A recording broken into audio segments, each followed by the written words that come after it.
Welcome to the Dorado Gaming Deck Series. Dorado Gaming is your site for premier accessories like metal dice and playmats.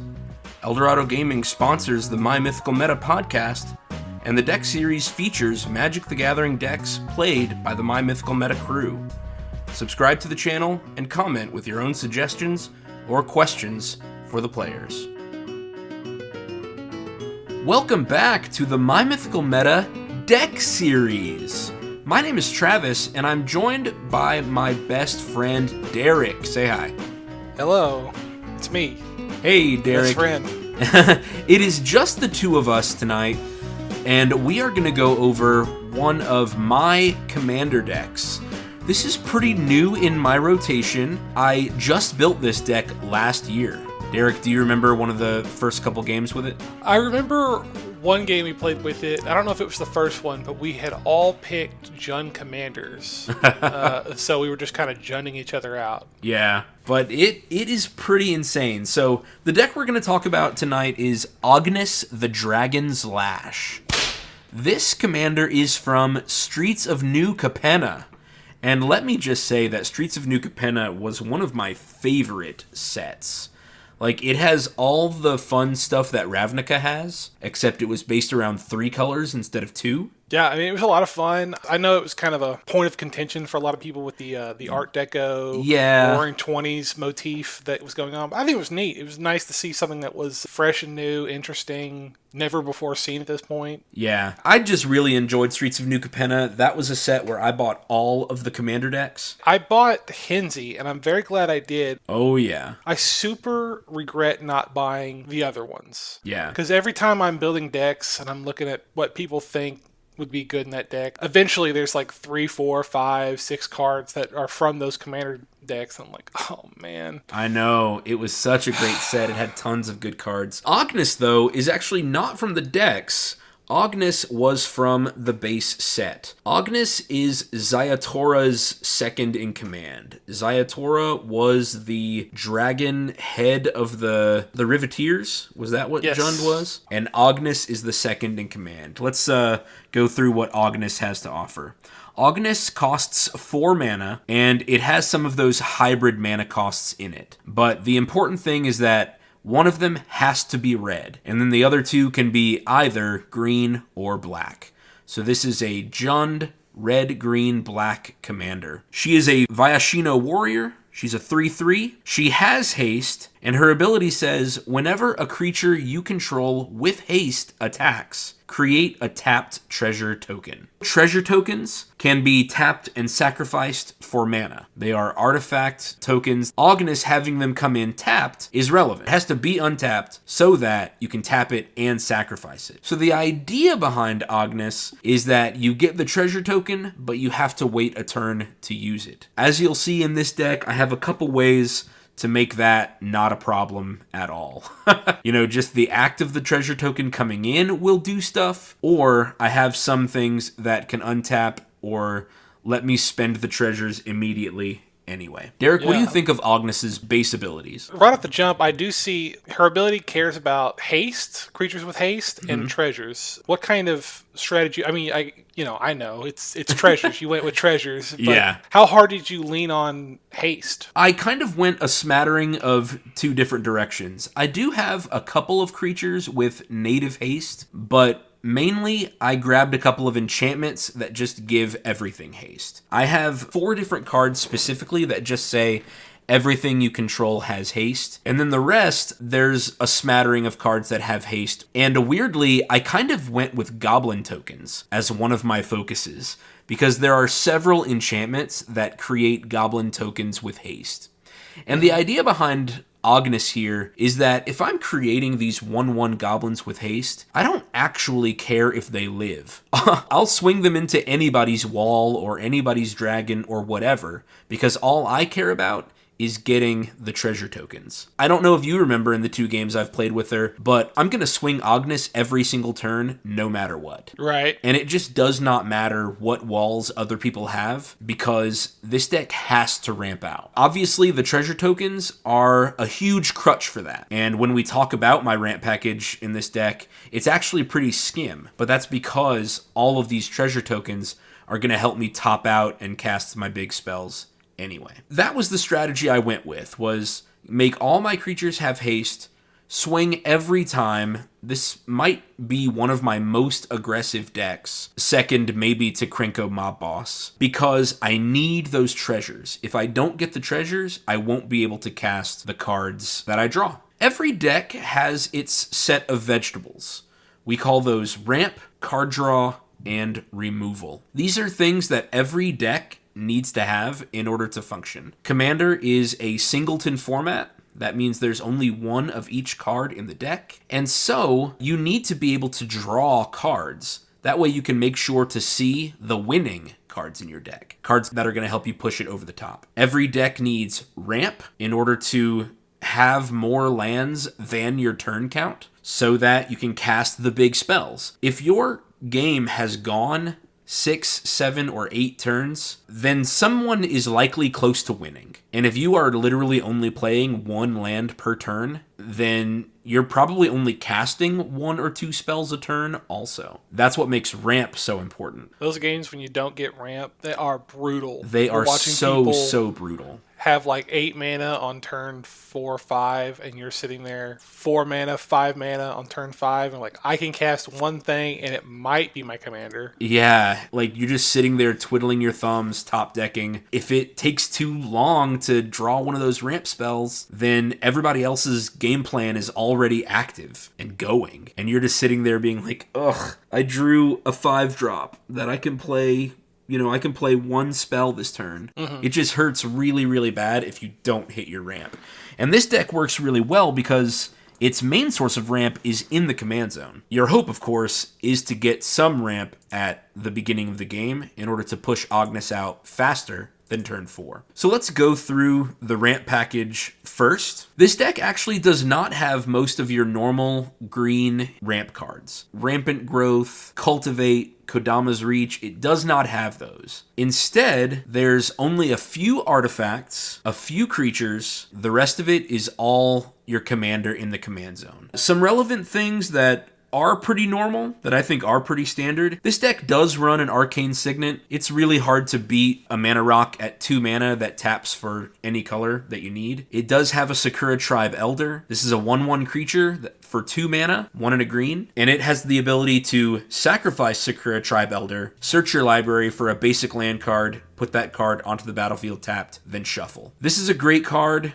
There's a reason it's still $2, even though it gets reprinted all the time. Because it comes in early, it blocks an attack, and then gets you a land. I think Sakura Tribe Elder is really good for that reason. Yeah, I mean, I have really moved away from anything that costs like 3 or 4 mana for ramp.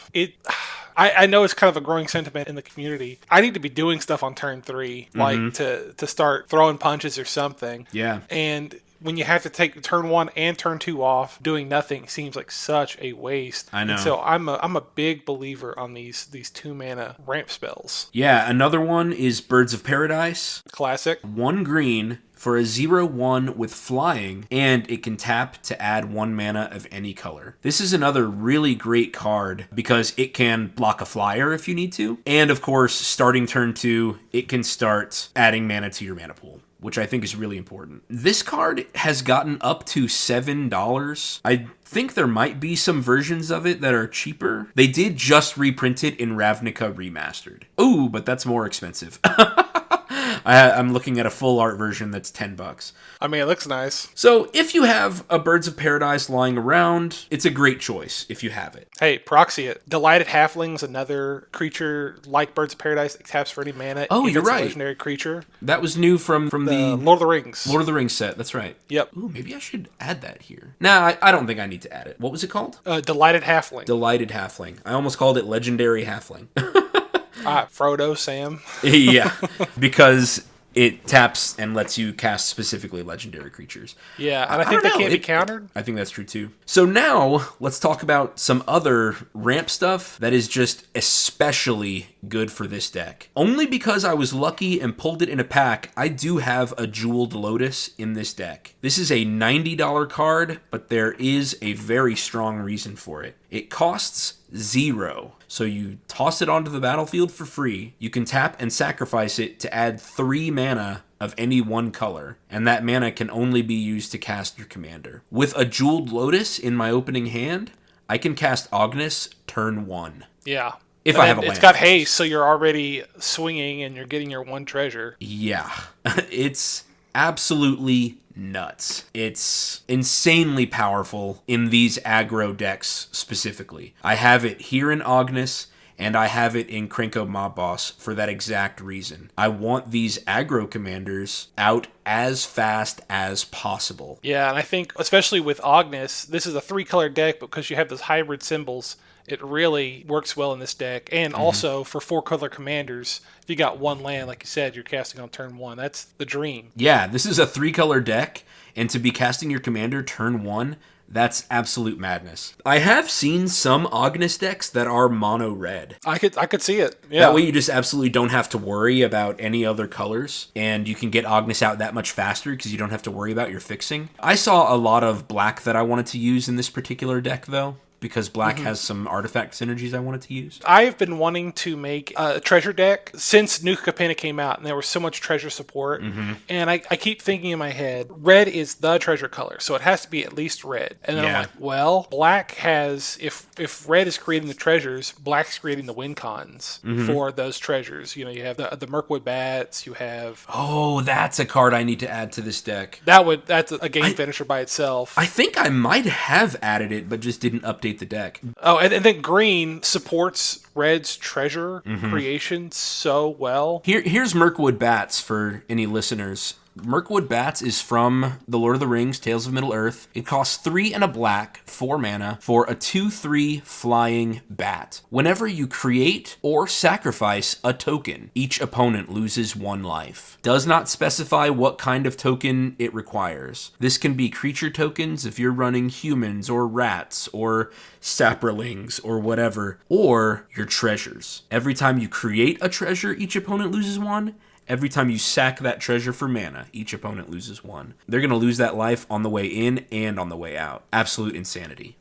This is the card that started it all for me. Bootlegger Stash in your Yes. It says it's cost 5 in green. It's an artifact. Lands you control have tap created treasure tokens. So it lets you store your mana up. If you don't have something to spend it on at that time, save it and roll it into the next one. I love that idea so much, and it's the card that's like, I need to make a treasure deck. You know, it has to be red, and it should be black, and now it needs to be green. But then blue and red has good artifact synergy, and then red-white has some artifact synergy. So it's like, I don't know how to pick what I need. When Bootlegger Stash came out, I remember being on a soapbox saying it ought to be white because it's all about saving and storing and planning for later. Yeah. But if we're being honest, green being able to double and store its mana for later, that's pretty green too, so yeah, I can't be too mad at it. I could see either way. Yeah. Like, I don't think you're wrong with it could have been white. Yeah. Let's keep the pace moving. I've got a Goldspan Dragon in this deck. This is a dragon that has haste, and so it's gonna be swinging and creating treasures as long as Ognis is out there. It costs 5, 3 red, has flying and haste. Whenever Goldspan Dragon attacks or becomes the target of a spell, create a treasure token. And then this second passive ability is why it's in here. Treasures you control have this new ability: tap, sacrifice, add 2 mana of any one color. Treasures normally tap for 1, now they tap for 2. Goldspan Dragon was a lucky pull in Jumpstart. He's a fun little guy. Yes, a very fun little guy. I wish I have him, but he's like a $19 card now, according to Card Kingdom. Yeah, but he has haste, and he creates a treasure every time he attacks. So that means if Ognis is out there, you're going to get 2 from just Goldspan Dragon. Reign of Riches is another 5 mana enchantment, 3 red. When Reign of Riches enters the battlefield, create 2 treasure tokens. So I kind of use girl math there to tell me that it only costs 3. Because it comes in and you immediately get 2 refunded. Yeah. It says the first spell you cast each turn that mana from a treasure was spent to cast has Cascade. So now you start getting free spells from the top of your deck when you're using treasures to cast spells. I've got Inspiring Statuary. It says non-artifact spells you cast have Improvise. It costs 3 mana, and because my spells have Improvise now, it can tap for mana, because it's an artifact. And now my treasures can tap for mana. That's what the Improvise ability is. Your artifacts can help cast spells with Improvise just by tapping and adding 1 mana. So now all of those treasures can add mana without sacrificing. Now, I do have to choose if I do that, because treasures have to tap and sacrifice to create colored mana. But if I just need colorless, then I can tap it, save the treasure. The last one is Curse of Bounty. This is the last card in my specific rant package, although I do have plenty of other things that create treasures throughout the deck. Curse of Bounty is a 2-mana curse.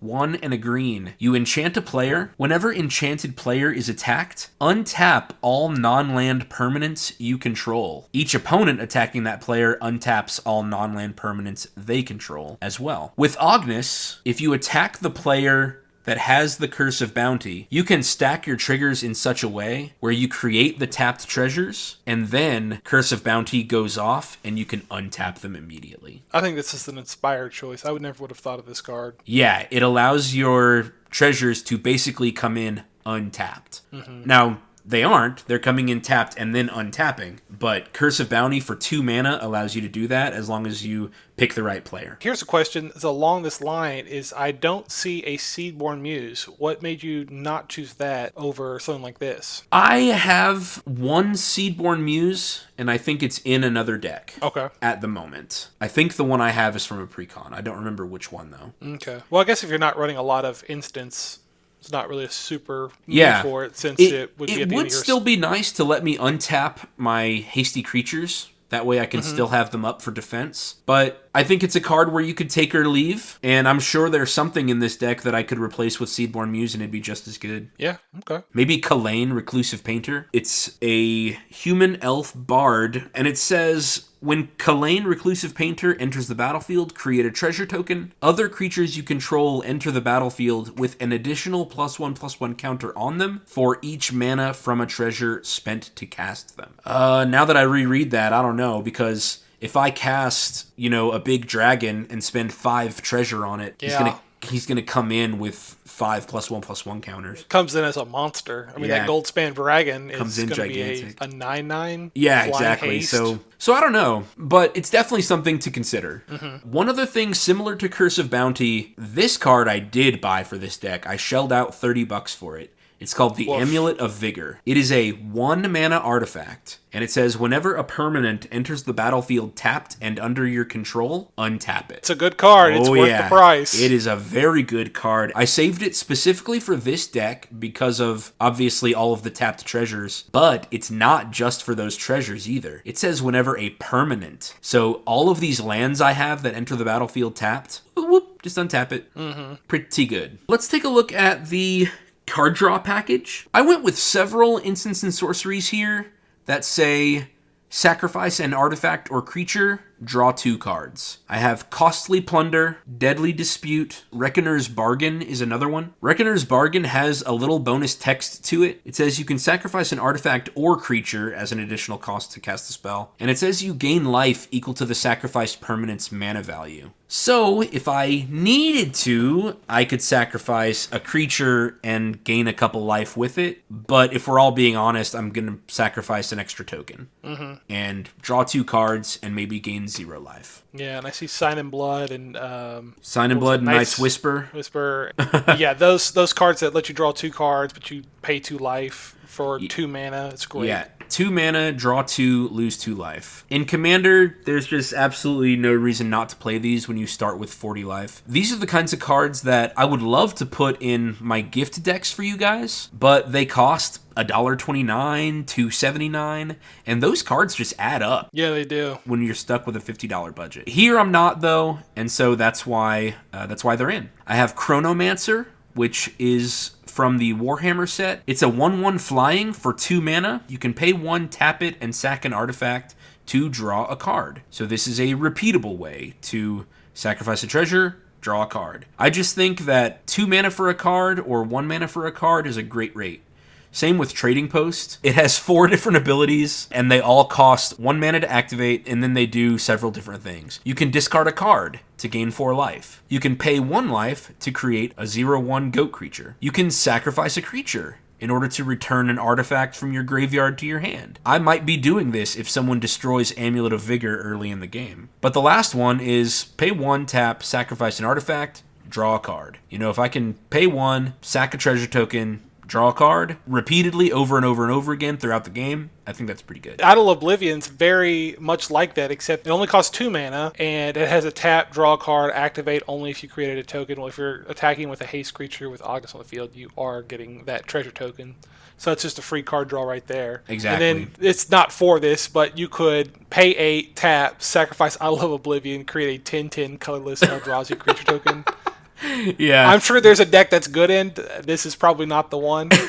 That is just bonus text. I have never once in my entire life created the Eldrazi from Idol of Oblivion. Mm-hmm. But it's there. Surprise. You know, if I have one of my haste enchantments out that gives every creature I control haste, it's like, I have all these extra treasures lying around. Let me just create a 10/10 Eldrazi token. Sure, fine. I don't even need the cards.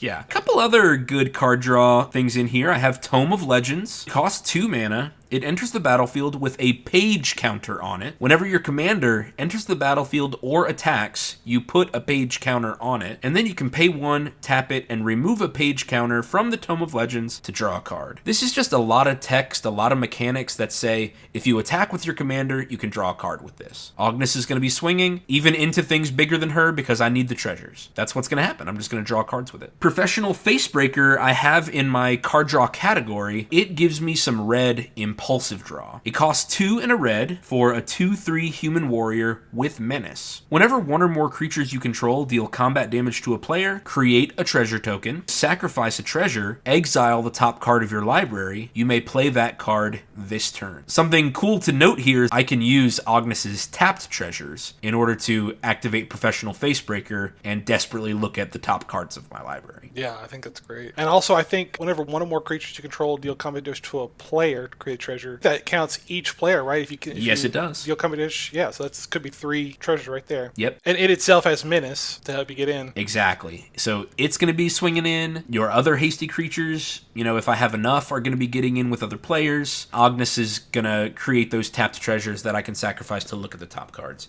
Derek, tell us about Korvold. Oh, Korvold, the Fey Curse King. Black, red, green, and 2. Flying 4/4, Dragon Noble. Whenever he enters the battlefield or attacks, sacrifice another permanent. Whenever you sacrifice a permanent, put a +1/+1 counter on Korvold and draw a card. Boy, talk about a one-stop shop. This guy feels like he does it all. I had a Korvold deck that I turned into Henzi, but I think this is such a good place for him to be in where he's just eating all these treasures. Yeah. I mean, the really cool thing is that you don't have to sacrifice the treasure specifically for Korvold. All Korvold has to do is see it go. Yeah, and suddenly you're drawing a ton of cards, getting a bunch of counters. You can do that in response to him dealing combat damage to wipe someone out by surprise. Yeah. Maybe they don't notice it or something. And of course, the card draw. Card draw and the counters just from paying treasures to cast spells normally. It's absolutely insane. He's a $15 card now. I got him when he was a Brawl Precon from Throne of Eldraine. Let's talk about some removal cards. Every deck needs a suite of removal cards because you need to protect your game plan. Everybody else is going to be playing threats, and so you need to be able to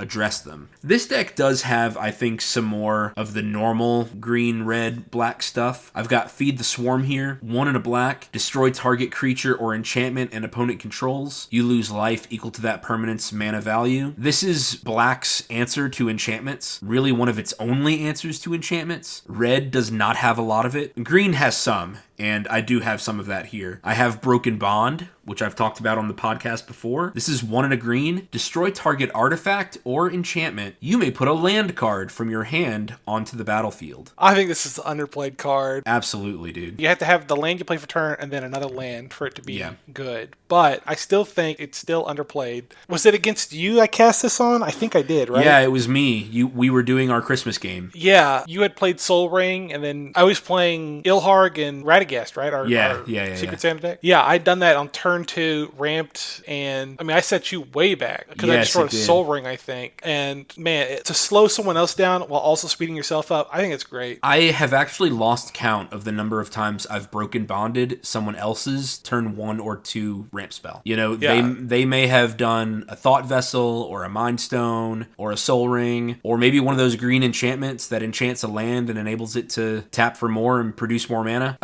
Broken Bond, play an extra land. I'm up, they're down. I've lost count of how many times I've done that. It's just so good. Nature's Claim is the same because it only costs 1 green, people. 1 green for an instant, destroy target artifact or enchantment. Its controller gains 4 life. You know, I love using Nature's Claim to get somebody else's early game ramp off the board. 4 life is nothing. That 4 life is nothing. It's the same reason we use Swords to Plowshares to get rid of a big creature. You know, life is the easiest thing to take away from somebody. So I think it's just the best gift to give somebody in return for getting rid of their stuff. A couple other moves here in my removal suite. I've got Hull Breach. This is a red and green spell that gives you a lot of options. You can destroy an artifact, or destroy an enchantment, or destroy target artifact and target enchantment. I don't know why it's phrased in this way. Maybe it's just because it's an old card. Yeah. But yeah, you can destroy 2 things with Hull Breach. For 2 mana. For a red and a green. I think that's really good. I do have Decimate. Some people say that Decimate's not good because you do literally have to target everything. I'll read what it does. 2 red and a green for a sorcery. Destroy target artifact, target creature, target enchantment, and target land. This spell must have 4 targets, so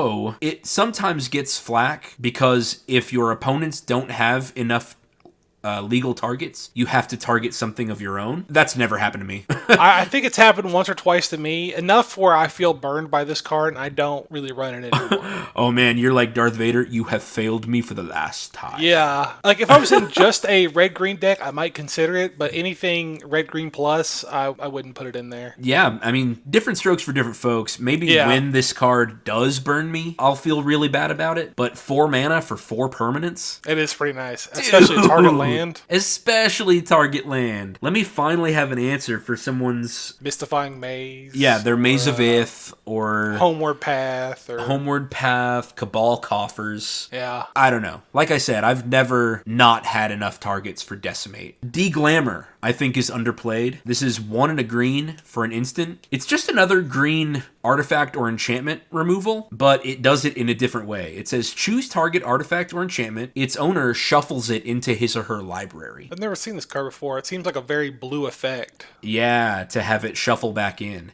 So instead of sending it to the graveyard where people can recur their stuff, it shuffles it back in and they have to eventually find it again, if ever. This next one has me intrigued. Azuri's Predation, green, green, green, and 5 for a sorcery. For each creature your opponents control, create a 4/4 green Phyrexian Beast creature token. Each of those tokens fights a different one of those creatures. So what made you put... I was just going to ask, what do you think? I love this card. It has been a heaven-sent gift to me in Thrun more than once. Oh, yeah. What made you want to put it in this deck instead of like some kind of blackboard wipe or something? So, I do additionally have a blackboard wipe. We'll talk about in Garruk's Wake in a minute. But Azuri's Predation costs 8. It's one of those top-end cards that I can spend lots of treasures on. And then it creates a number of 4/4 green beasts equal to the number of all of my opponent's creatures. Every single one of them. Randy's running Darien. You know, he's got 50 tokens out, 200 tokens out or whatever. O'Hare talk now. Oh, that's right.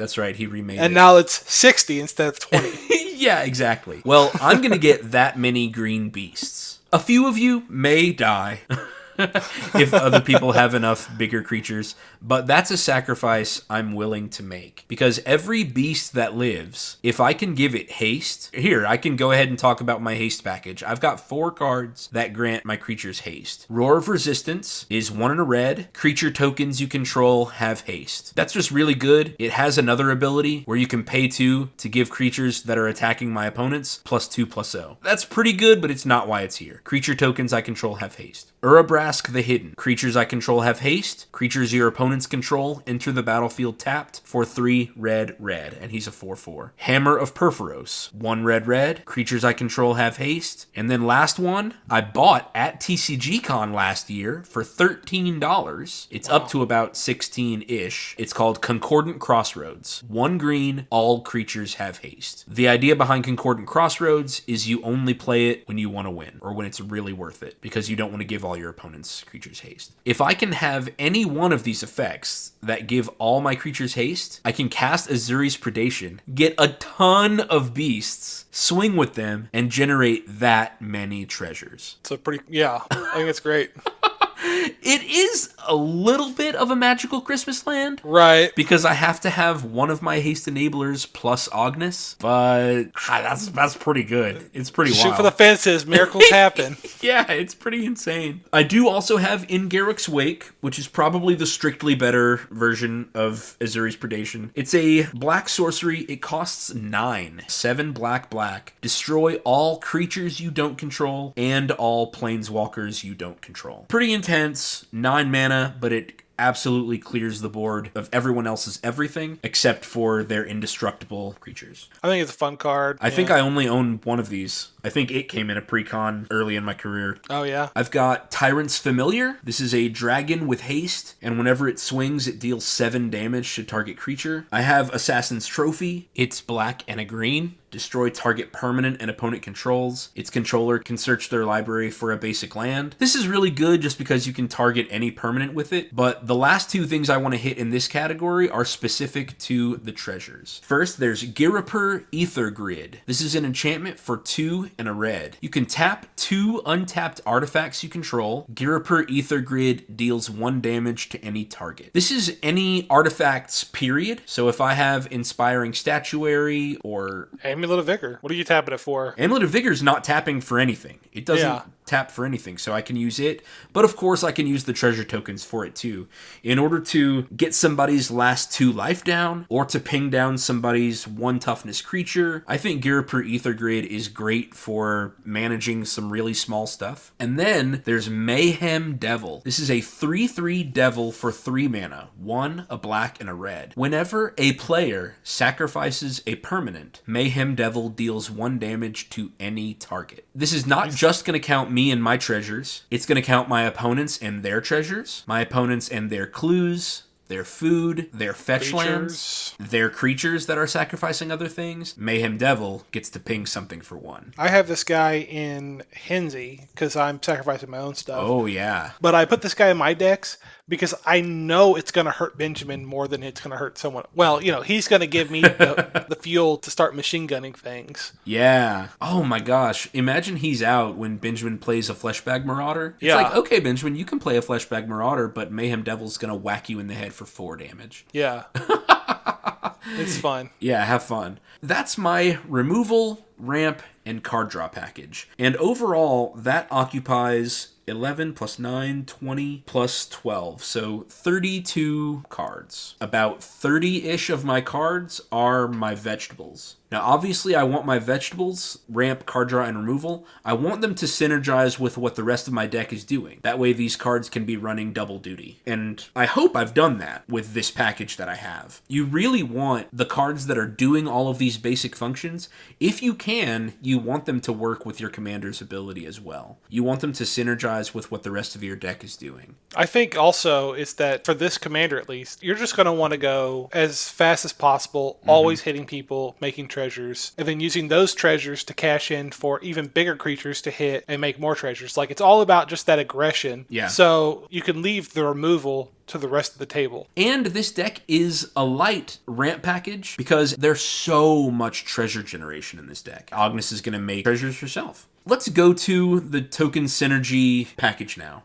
This category is not just about treasure generation, but it's going to be looking at several different types of tokens as well. It's going to look at a couple of creature options, and then anything that says this token has haste. There's lots of those. That way they can do stuff every turn rather than only having a one-time effect. I have Stimulus Package. This was from the new Capenna set. It's an enchantment for 4, 2 red and green. When stimulus package enters the battlefield, create 2 treasure tokens. So like I said before, with the Rain of Riches, it kind of refunds itself as soon as you pay for it, because it gives you 2 treasures to spend immediately. And its ability says you can sacrifice a treasure, create a 1/1 green and white citizen creature token. Just like Professional Facebreaker, I think, that treasure can be tapped. It does not require me tapping the treasure. So if I need to, I can just take the tapped treasures that I make from Ognis on the combat step, and I can sack them, create citizens, and have blockers up if I need to. And I can do that at instant speed. I can transform treasure tokens into people. The one I'm looking at is Academy Manufacturer. Oh, yeah. For 3 colorless mana, 1/3 assembly worker, if you would create a clue, food, or treasure token, instead create 1 of each. So anytime you're doing with triggering Ognis' ability, you're getting clues, food, and treasures. The clues can be sacrificed to draw a card, the foods can be sacrificed to gain life, and the treasure for mana. So, I mean, it really covers a lot of your bases about what you would need. Yeah, it really shores up all of those gaps. I have Knight's Whisper, it's going to make me lose 2 life. Well, I can crack a food and gain 3 and get that life back. What really sends Academy Manufacturer over the edge is the finisher category, which we'll get to in a little bit, because some of these finishers say whenever an artifact enters the battlefield. And so it's going to turn 1 damage, for instance. It's going to turn 1 damage from a treasure token into 3 damage because it's creating 1 of each. Absolutely insane. Mm-hmm. There's some other things that kind of double up or add on to your token generation. We've got Jolene the Plunder Queen and Zorn. Both of these have the text that says if you would create 1 or more treasure tokens, instead create those tokens plus an additional treasure token. Both of those cards enable you to double treasure generation. Jolene is a 2/2 human warrior for 4 mana. 2 red and a green. I really like Jolene because she creates some interesting game politics. Whenever a player attacks 1 or more of your opponents, that attacking player creates a treasure token. So it's kind of incentivizing your opponents to fight each other, that way they can get treasures. Then she says, when you do that, you get 1 more. And again, I think this is just bonus text, totally not necessary. Sacrifice 5 treasures, put 5 +1/+1 counters on Jolene. If you need her to be a 7/7 instead of a 2/2, pay her. Pay the treasure for it. Zorn is a 3/2 elemental for 2 and a red for that ability that gives you an additional treasure token. Chatterfang is another creature that creates additional tokens. He's a 3/3 squirrel warrior for 2 and a green. He has Forest Walk, which means if any of my opponents are playing green and have any forests, he can attack unblocked. Derek, be on the lookout. I'm always on the lookout. I'm not worried. Chatterfang's going to come get you. He says, if 1 or more tokens would be created under your control, those tokens plus that many 1/1 green squirrel creature tokens are created instead. So you create the tokens you would originally, and then it says plus that many squirrels. So say I'm swinging and I'm going to get 5 treasures. Well, I'm also going to get 5 squirrels to go with it. And also, something with like Academy Manufacturer, when you get clue, food, and treasure, you get 3 squirrels. That's right. Chatterfang is going to see all of the tokens you make. It doesn't have to be a treasure token. It can be any kind of token. Chatterfang will see when I use Stimulus Package to create a citizen, and he'll say, hey, here's a squirrel to go with it. I had some other squirrel business going on here. Nut Collector. Green and 5. Human Druid. At the beginning of your upkeep, you may create a 1/1 green squirrel creature token. And then he's got Threshold. All squirrels get +2/+2 as long as 7 or more cards are in your graveyard. He's also a 1/1. So if you got a bunch of cards in your graveyard, this is Jun, so that's pretty likely. Yeah. You're going to be having 3/3 squirrels, which is, it's pretty scary pretty fast. Yeah, 3/3 squirrels at the beginning of your upkeep. I have a whole suite of cards that just create hasty creature tokens. I've got Loyal Apprentice. For 1 and a red, he's a 2/1 human artificer with haste himself, which is great because that means he can attack also. He has Lieutenant. At the beginning of combat on your turn, if you control your commander, create a 1/1 colorless Thopter artifact creature token with flying That token gains haste until end of turn. So I play Loyal Apprentice. I've got 2 hasty creatures to attack with as long as Ognis is out. I have Goblin Assault. This is an enchantment. It says at the beginning of your upkeep, create a 1/1 red goblin creature token with haste. Goblin creatures attack each turn if able. This is just an enchantment that's going to give me a guaranteed haste creature every single turn. I don't care if that goblin dies whenever I swing with it. I want the treasure. Damn, spoken like a true CEO. Wow. Yeah. Jund is all about making that money and building. Yeah. It's not about safety. The Riveteers don't have any safety officers. Shame. We need to cut the corners and make the money as fast as possible. That's how they got Atraxa.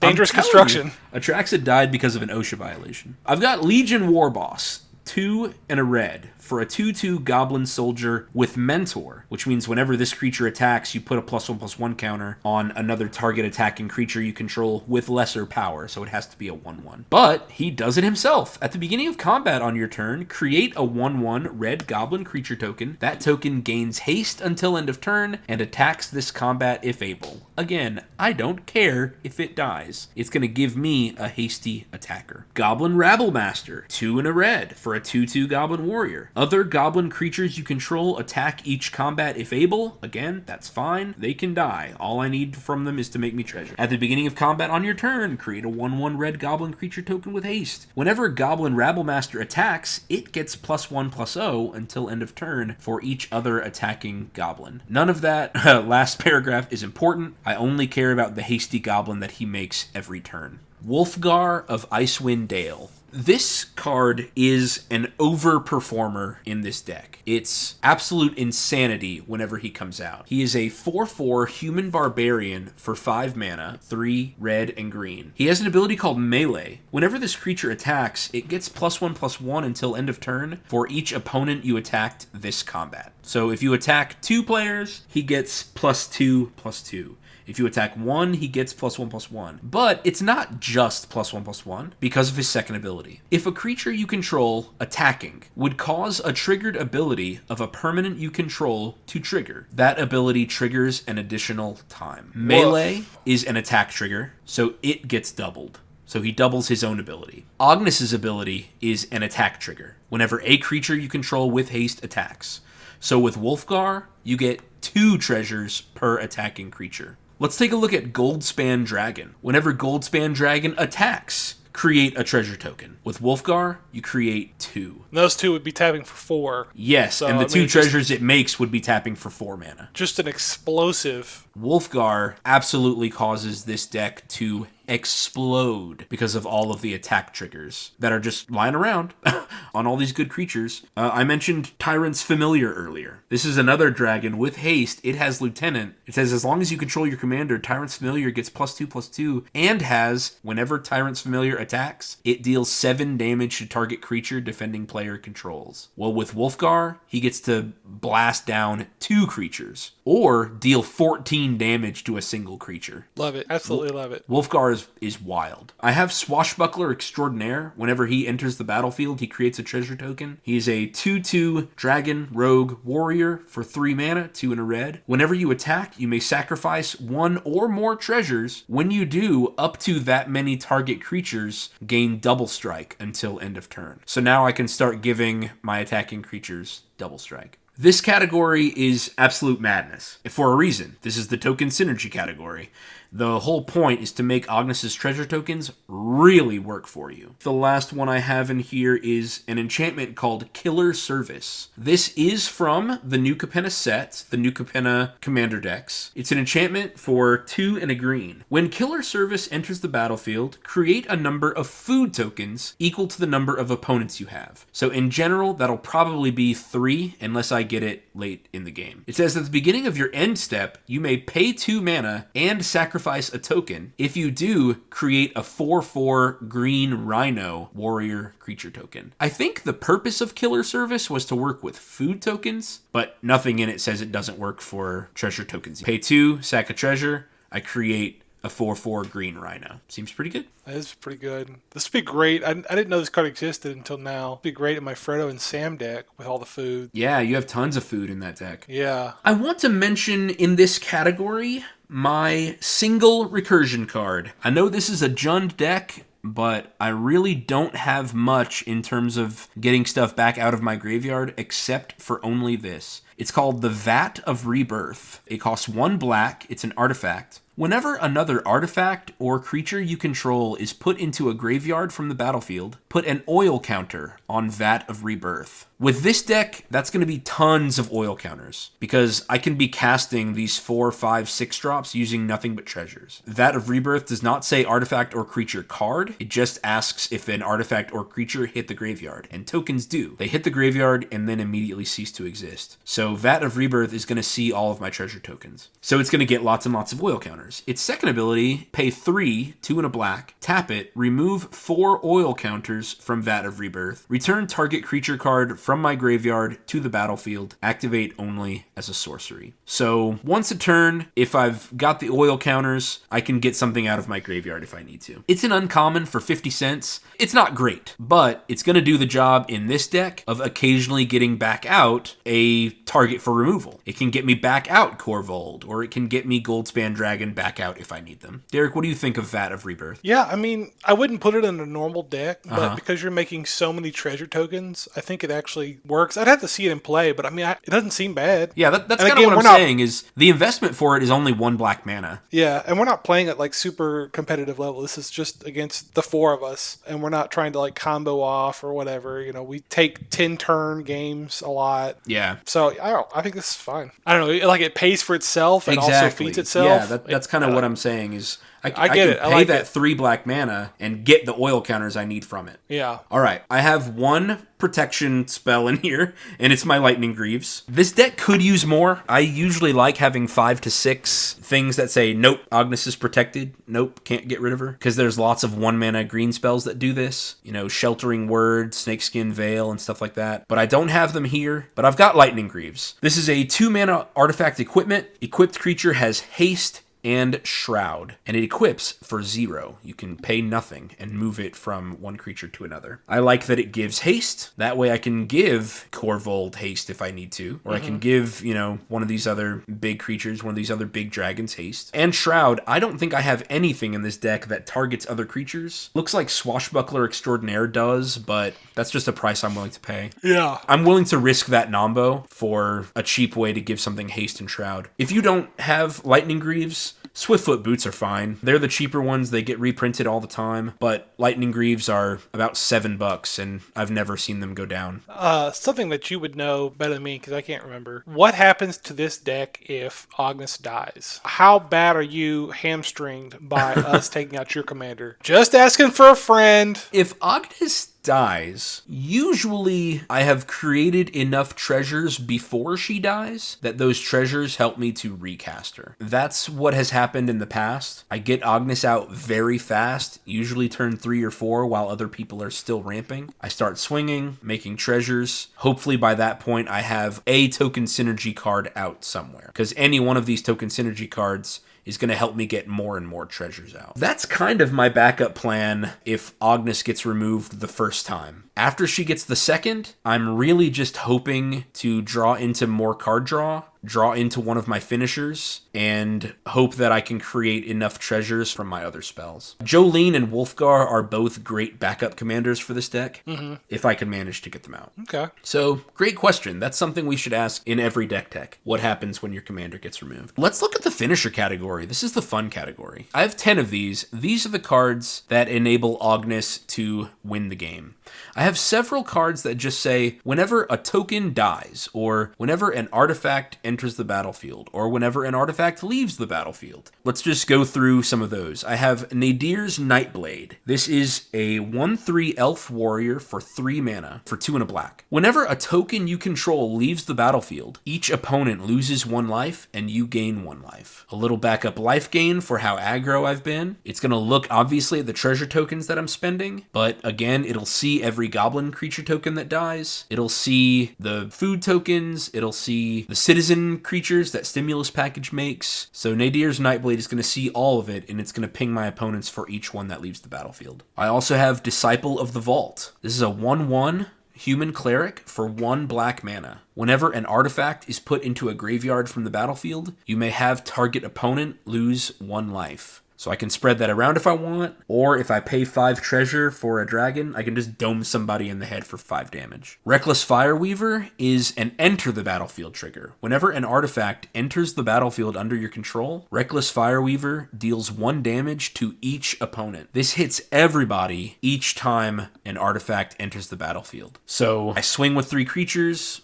they all have haste, I get 3 tapped treasure tokens. Reckless Fireweaver just slings 3 damage around to everybody. Marionette Master. I think this is a really great card. I want to say he came in the Prosper Tomebound commander deck, but he's been reprinted in a couple other ones too. He is a 1/3 human artificer for 6 mana. 4 black. He has Fabricate 3. When this creature enters the battlefield, put 3 +1/+1 counters on it, or create 3 1/1 colorless servo artifact creature tokens. Fabricate is amazing for this deck because I can use the servos to ping people down with Reckless Fireweaver or Nadier's Nightblade. Maybe I have one of my haste enablers and I can give all of those servos haste and swing with them. Or you can stack the 3 +1/+1 counters on Marionette Master for this ability. Whenever an artifact you control is put into a graveyard from the battlefield, target opponent loses life equal to Marionette Master's power. If you use Fabricate for the servos, his power is 1, so it's the same as a Disciple of the Vault. But if you stack the 3 +1/+1 counters on Marionette Master, each one is doming someone for 4 damage. Oh man.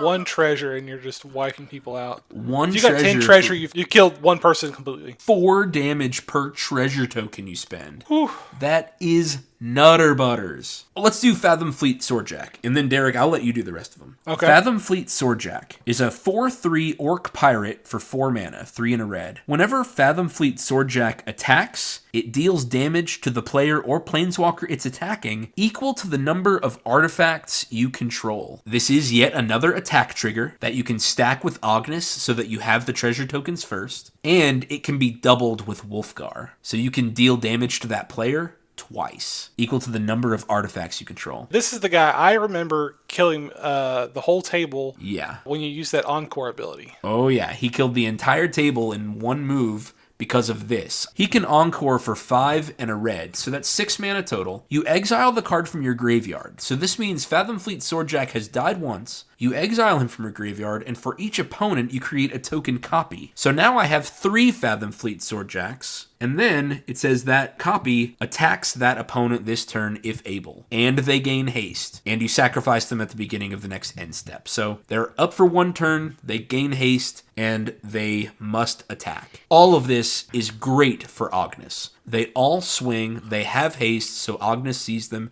they all get treasure tokens. Fathom Fleet Swordjack sees the treasure tokens you just made, just explodes on each opponent, equal to the number of artifacts you control. This is an absolute finishing orc from the top rope move. Yeah. So next up we have Hellkite Igniter. He's a dragon. He costs red, and 5 for a 5/5 flying haste. And then he's got, you could pay a red and 1. Hellkite Igniter gets +X/+0 until end of turn, where X is the number of artifacts you control. So 2 mana, you could be hitting someone for a ton of damage. Yeah, you can activate it multiple times, and you can activate it at instant speed. Yeah. So you can activate it after Ognis's attack trigger has gone off. This could be, it's flying haste, so it's out of nowhere. And I personally have the hardest time with flyers because everything I have is green and I have almost no flyers. So this could wipe me out, and I would not have even been ready for it, prepared for it, or anything. It's just oh, I was preparing for my next turn for nothing. Yeah, I really love this card. I also think the art is just sick. He looks like he has jets coming out of his wings. Yeah, it looks like he's kind of witness me type of energy. Yeah. These next two are kind of go toe and toe with each other. It's Hellkite Tyrant and Revel in Riches. Yes. They both care about the number of artifacts you have. Revel in Riches cares about treasures, but Hellkite Tyrant is a dragon, a red, and 4, 6/5 flying trample. Whenever he deals combat damage to a player, gain control of all artifacts that player controls. Which is sick by itself. Yeah, that is debilitating. Rough. Steal all of their mana rocks, which in itself is just absolutely insane. You will see people just double, triple, quadruple block Hellkite Tyrant because they can't lose the mana rocks. Yeah, it's like you might as well have just lost. Yeah. If he takes all your rocks. Because you're going to set somebody back. Yeah, I'm thinking about like Randy's O'Hare Talk, his mono white deck, and Brago that is so reliant on having mana rocks. Oh, yeah. I mean, that makes up over half of his mana, usually, by the late game. And he might as well just be knocked out of the game. You might as well just let him leave, Just like, okay, man, you've lost the game. Yeah, because I stole all the mana you were using to stay in. Yeah. So if that ability wasn't enough, he's also got the second paragraph. At the beginning of your upkeep, if you control 20 or more artifacts, you win the game. Woo! You just easy. Win. The game's just over. Sorry. What an absolutely easy thing to pull off with treasures. Yeah. It's nothing. Yeah, and then Revel of Riches has a very similar requirement to win the game. It says at the beginning of your upkeep, you control 10 or more treasures, you win. And that's all it takes. Yeah, it's black and 4 enchantment. Whenever a creature an opponent controlled dies, create a colorless treasure artifact token with tap. It's a treasure. Yeah. So yeah, it's just automatically you win the game. Those two cards. Woof. And then the Mac Daddy of them all, Torment of Hailfire, black, and X for a sorcery. Repeat the following process X times. Each opponent loses 3 life unless that player sacrifices a non-land permanent or discards a card. This is backbreaking. This is a big enough one. It's like, well, I've won the game. Yeah, because usually what you end up seeing is, okay, I'll lose 15 life, I'll discard 4 cards and sack 3 lands. It's like, oh my good God, what do you have left to live for? Yeah. After Torment of Hailfire. Do you want this game to continue? It's over. You've lost, old man. Give up. Yeah, exactly. Now, Torment of Hailfire, it's a $20 card for a reason. It goes in lots of decks. It goes in any deck that's big mana, that are just making tons and tons of mana. That's why it's in here. I pulled it from Hour of Devastation when it was just a rare in the most recent set. I would never go out and spend $20 for a finisher card like this. Yeah, I but pulled if you 2 got of them one in the lying same around, box. Ooh boy, you pulled 2 in the same box. 2 in the same box, and also that Locust God Invocation and a Scarab God. That is an insane single box, dude. That was the first Magic product I ever bought for myself. That's right. Have you kept both of your Torments of Hailfire? Do you have them in any decks? I actually don't think they are. Dude, you should build big black mana. I'm trying to. I'm in the works. Oh, is it really? Yeah. Very I don't know if cool. this card will make the cut because this isn't the kind of card that it would go in. Okay. But yeah, I'm trying to build more black decks. Now that we have this tournament going, I really just want to win, and I want. And you want to get all the color combination points. Color combination points, and I just want to make sure, like, when I've killed you guys, I've killed you. Yeah. I have broken your spirits. I have left you just broken and beaten. Yeah. There are 2 cards left in the deck. And we're not going to talk much about the lands. I'll point out just a few that matter because they're artifacts, but in general, whatever your land base is probably fine. So 2 cards left. Mazarek Crawl Death Priest. This is a 2/2 insect shaman with flying. He costs 5 total, 3 black and green. Whenever a player sacrifices another permanent, put a +1/+1 counter on each creature you control. So just like Mayhem Devil sees any player sacrificing any permanent, lands, treasure tokens, creature tokens, whatever, Mazarek sees that too, and every time you do it, you put a +1/+1 on all of your creatures. So this is insane. Just before combat, you crack a bunch of treasures, give your entire team +5/+5, and finish the game. Yeah, easy. The last card, it's kind of become a pet card for me, but it's never not performed really well. And it's not in the finisher category. This is a defense card. It's called Fangren Marauder. Best card in the deck. I don't know about that. I honest to God think it's like top 5. I don't know about that, but it is really, really good. It is a 5/5 beast for 6 mana, 5 and a green, so it ain't cheap. And that's because it was a common in the set that it came out in. It's still only 50 cents, but here's its ability. Whenever an artifact is put into a graveyard from the battlefield, you may gain 5 life. That is such a laughable amount of, life. Like, you crack 4 treasures, you've gained 20 life. 20 life. What are your opponents going to do outside of commander damage? There's not. It's so much life. And again, this is an artifact into any graveyard. It's not just my treasures. It's everybody else's artifacts too. Derek, you may not remember, I had Fingered Marauder in a different deck, in my Clothis deck, and we were playing with a stranger at the shop, and he used a clone, and out of all the creatures on the battlefield, he copied Fingered Marauder. I do vaguely remember that. Because I'm telling you, it's one of the best cards. It's 50 cents, and especially with how much treasure support there is. Yes. People have to pick this card up before it goes up. I think it's so cheap because people don't know about it right now. I don't know. I've heard it on podcasts. People are talking about it. But 5 life per treasure? My goodness. That is such a huge wall of meat to put up. Yeah, didn't I pull this out? I know it's in the deck with my Frodo and Sam food deck. I had that, and it's like, yes, I mean, try to catch me. I'm gaining 8 life per sacrifice. Good luck. You sack the food for 3. Fingered Marauder sees it and gets you 5 more. Yeah. Yeah, wow. That is my Ognis the Dragon's Lash deck. Just a couple lands to point out. The only ones I think that matter are the artifact lands, just because I have some effects that count the number of artifacts you have, like Fathom Fleet Swordjack from before. So I have the artifact lands from Modern Horizons 2, that's Slagwood's Bridge, Drossforge Bridge. I may have been missing the other one, but I also have Vault of Whispers, Great Furnace, looks like I don't have the green one, and honestly, I'm a huge proponent of your 2-color lands that come in tap, or they check something in order to come in untapped. Those are fine, and they're going to come in your precons. They're going to come in your pre-constructed decks, and depending on your meta, those lands should be fine for you. Derek, do you think we should look at like the curve, or... Yeah, let's see what the stats else? breakdown is. Let me jump to the mana value. So you've got a pretty nice looking curve to me. I mean, you've got 1/9 mana, which is Ingarrick's Wake, Azura's Predation at 8, 2 at 7, 5. Like, you know, it seems to like taper off real nice towards the end. Yeah. So my average mana value in this deck was 3.24, which I think is pretty standard for most commander decks at this point. I think I remember EDH Rec doing an episode where in the last year, curves are moving down. They're starting to approach the high 2s and low 3s, which is where this is. I really like it. It's fast. It creates really big, explosive plays because its ramp package with these treasures is just so robust. Mm-hmm. It's a ton of fun.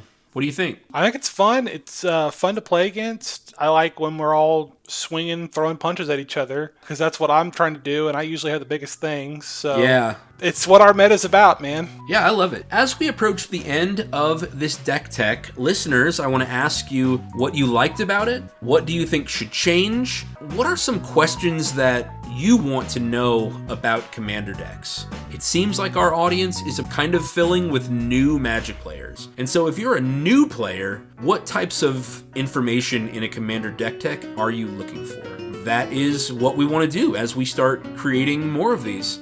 Thank you guys so much for listening or for watching the video, and I can't wait to see you in the next one. Tune in next time to see a good deck. My deck. Oh, Derek. Got him. I'm out of here. This episode was sponsored by Dorado Gaming. Use the promo code META for 10% off your order. Please like, comment, subscribe, and share. This episode was edited by me, Travis Konishek, and our intro and outro music is by Tyler Heath of the Oh Hellos.